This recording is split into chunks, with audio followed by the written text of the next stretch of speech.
देखें, हम इस वक्त एक जंग की कैफियत में दाखिल हो चुके हैं और हिंदुस्तान वो पहले हम सुना करते थे कि मक्कार दुश्मन है।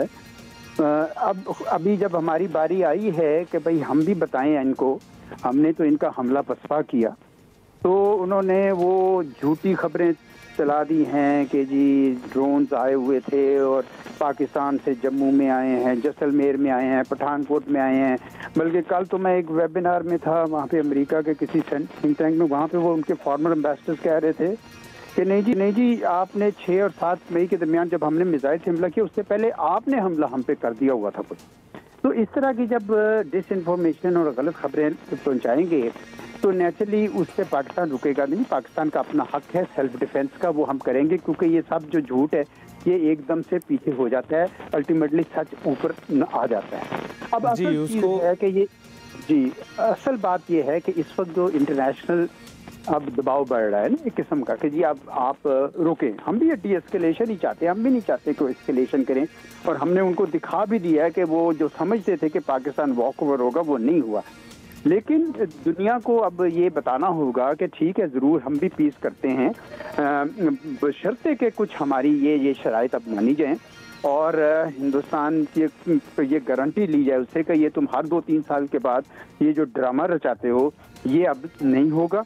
और दूसरा ये कि जो इन्होंने पानी हमारा रोकने की कोशिश की और इस किस्म की जितनी चीज़ें, ये मेरे ख्याल में हमें कुछ इस तरह से वर्कआउट करनी चाहिए सारी अपनी शराइत, ताकि जब पीस नेगोशिएशन जिसके लिए अब अमेरिका भी एक्टिव हो गया है, सऊदी अरब भी, तो उसमें मेरे ख्याल में हमें अपना बताना चाहिए कि अगर आप ये नहीं मानते तो फिर हमारा हक है अपने आप को मैं दिफा करने का। जी आप बताइए। बिल्कुल, तो एजाज साहब आप क्या देखते हैं कि पीस नेगोशिएशन हो भी जाए तो जो स्टेक होल्डर्स होते हैं उसके बीच में तो अभी की उसकी क्या सूरत हाल है? अभी हम ऐसी दुनिया में हैं जहाँ पर स्टेक होल्डर्स खामोश हैं और कुछ भी होता जा रहा है, वो हाथ खड़े किए हुए हैं और कह रहे हैं कि वो इस बारे में कुछ नहीं कह सकते। जेडी वेंस का भी आपने बयान सुना है, आपको वर्ल्ड बैंक का भी किरदार पता है, 65 साल से जो एक मुआहदा चला आ रहा था इंडस वाटर ट्रीटी का, तो अगर हम दोबारा कोई मुआहदा करते हैं तो क्या गारंटी है कि उस पर खड़ा हुआ जाएगा?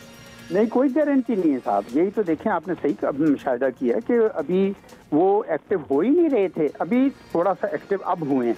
अब जब उन्होंने ये हिंदुस्तान को देख लिया है कि वो कितने पानियों में हैं, बल्कि अमेरिका के अंदर तो बड़ी डिसअपॉइंटमेंट होगी कि हमने तो समझा था कि ये बड़ा कुछ कर देंगे, हमने तो इनको चीन के खिलाफ तैयार किया हुआ है, ये तो कुछ कर ही नहीं पा रहे हैं।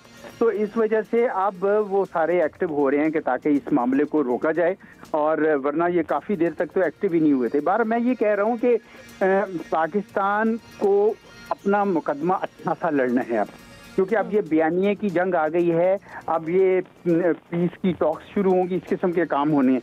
तो आपको अपने लिए तैयार होना चाहिए, आपका बयानिया पहुंचना चाहिए तक लोगों तक। हिंदुस्तान पहला राउंड तो हार चुका है बयानिए का, जिसमें वो लोगों को कन्विंस नहीं कर सका कि उसके पास एविडेंस है। और अब मैं कल उनसे सुन रहा था, उनके 2-3 फॉर्मर एम्बेसडर से, मैं भी उस वेबिनार में था, तो वो कहने लगे नहीं जी हम तो जब भी एविडेंस देते उस पर अमल नहीं होता, ये होता वो होता। मैंने कहा जी आप हमें मत दीजिए, आप इंटरनेशनल कम्युनिटी को दे दीजिए, लेकिन दें तो सही ना। आप बगैर एविडेंस दिए आप इतना बड़ा आपने कदम उठा लिया, 21 लोगों की जान ले ली आपने। बिल्कुल। तो एजाज साहब आप बयानिया की बात कर रहे हैं, इस वक्त बयानिया तो हर तरफ जारी है। इस वक्त गजा पे भी एक बयानिया है लोगों का, यूक्रेन पर भी एक बयानिया है, और बयानिया की जंग अगर आप कहते हैं कि इस वक्त हम उसमें सबकत ले जा रहे हैं, तो आप देखते हैं कि लोग एक तरफ खड़े हैं, हुकूमतें एक तरफ खड़ी हैं, लीडर्स एक तरफ खड़े हैं। बयानिया उतना ज़रूरी है या जवाबी कार्रवाई ज़्यादा ज़रूरी होगी? दोनों। देखिए ये याद रखिए कि एनवायरनमेंट बनाई जाती है। अब इंडिया ने पहले एनवायरनमेंट बनाने की कोशिश की कि देखें पाकिस्तान तो हमेशा से ये करता है, ये है वो है, वो पूरी एक तारीख लेकर आते हैं सामने। बल्कि कल भी जब मैंने एक former ambassador to Pakistan, former high commissioner to Pakistan, Indian high commissioner से पूछा, तो उसने वही कहा कि जी, मैंने कहा आप बताएं तो सही, कोई एविडेंस कहीं तो दें। उन्होंने कहा जी एक हिस्टोरिकल पैटर्न है। तो इसलिए ये लोग एनवायरनमेंट बना के फिर करते हैं, तो इनको फिर वो कोई रोकता नहीं है। अब इसी वजह से हमारे लिए दोनों काम करने होंगे। हमें ये उसमें ये मत सोचिए कि आपका बयानिया का जो है वो खत्म हो गया। बयानिया जरूरी है, लेकिन ताकत भी जरूरी है। आप गजा की मिसाल इसलिए ना दीजिए कि उन बेचारों का बयानिया बहुत मजबूत है, लेकिन अब उन बेचारों के पास ताकत कोई नहीं है, उनके पास कोई, Pakistan is not like that. इन्होंने जिस तरह की ये बातें करनी शुरू कर दी थी कि जी हम इसराइल हैं और पाकिस्तान गजा है, ये ऐसा नहीं है, वॉक ओवर नहीं है, उन्होंने देख लिया इसको, अब उनको समझ आ गई इस बात की। अब तो खुद डीएस्केलेशन चाहते हैं, हम भी चाहते हैं डीएस्केलेशन, लेकिन ये पहले जो उन्होंने किया है उसको अनडू करके दिखाएं पहले। बिल्कुल ठीक। एजाज साहब, जिस तरह से अभी आपने खुद ही बात की कि पहले एग्जैक्टली इन्वायरमेंट बनाया जाता है, कहानी बनाई जाती है जिसमें वो माहिर है, और अभी भी उन्होंने वही कोशिश की है। प्रोपेगेंडा पहले खुद किया, फॉल्स फ्लैग ऑपरेशन खुद किया, फिर उसके बाद एक और नया प्रोपेगेंडा जो आजकल चल रहा है जिसमें उनके मीडिया के मुताबिक इस वक्त तक पाकिस्तान के बेशतर शहरों पर उनका कब्जा हो चुका है, बहुत सारे जहाज हमारे मार गिराए गए हैं। आपको क्या लगता है कि इंटरनेशनली अब ये जो भारत इस तरह का प्रोपेगेंडा कर रहा है, ये खुद को एक्सपोज कर रहा है खुद ही, और हमें इसकी तो जरूरत नहीं है इसको एक्सपोज करने की, क्योंकि बहुत सारी चीजें अब आप छुपा नहीं सकते, सब कुछ नजर आ रहा है क्लियरली।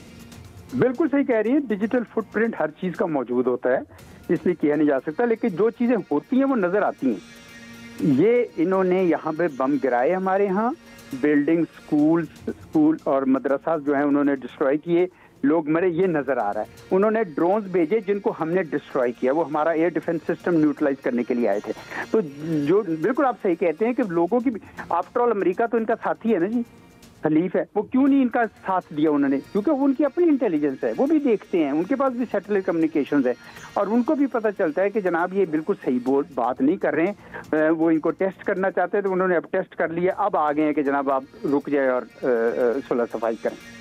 बिल्कुल ऐसा ही है। एजाज साहब, ये बयानी की बात हो रही है, यूँ लगता है कि भारत की जानिब से तमाम जो बॉलीवुड प्रोड्यूसर्स, डायरेक्टर्स हैं, वो इकट्ठे हो गए और उन्होंने एक फिल्म बनानी शुरू कर दी है। लिखा गया पहले उसका, और उसके बाद फिर उसके ऊपर अब काम शुरू कर दिया। बिल्कुल, अब काम शुरू कर दिया है। और अब आप देखें कि ये जो एक पुरानी रिवायत है, ये जो एक पुरानी फिल्म है कि किसी ने हम पर हमला किया, हम रिटेलिएट कर रहे हैं, जवाबी कार्रवाई कर रहे हैं, और उसकी वजह से वो किसी दूसरे मुल्क पर चढ़ाई कर देते हैं। आप नहीं सोचते कि ये चीज़ पुरानी होती चली जा रही है और लोग जो है इससे उकताना शुरू हो गए? सही कह रहे हैं, ये फिल्म पुरानी है, बार बार दोहराई जा रही है, और जिन ऑर्गेनाइजेशंस का ये नाम ले रहे हैं वो कब से बैंड है हमारे यहाँ, बल्कि वो हमारे अपने मुल्क के खिलाफ हो गई थी वो ऑर्गेनाइजेशन, और उन्होंने हमारे यहाँ टीटीपी के साथ मिलकर जुल्म उठाए हुए हैं, तो इसलिए वो बैन भी हो गई है, उनके कोई लीडरशिप नहीं, वो वहाँ पे एक ऑर्डरली स्कूल्स हैं, लेकिन इतना इन्होंने धुमा दिया है दुनिया में।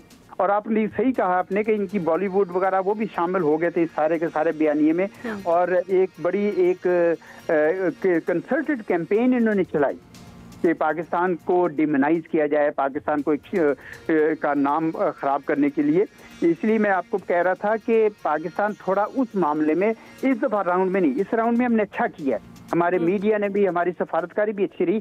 पहले माजी में मैं ये कहूँगा कि ये इस बयानिए को चला गए दूसरी ताकतों के सामने, तो इस वजह से हमें अभी अपने we should not lower our guards, हमें दोनों साइडों पे काम करना है। अपना भी जो हमारा डिफेंस है अल्हम्दुलिल्लाह बहुत अच्छा है, लेकिन सफारतकारी भी हमारी बहुत ज़रूरी है, हमारी मीडिया भी बहुत ज़रूरी है, हमारे इंग्लिश चैनल्स होने चाहिए, हमें उनके थिंक टैंक से एंगेज करना है।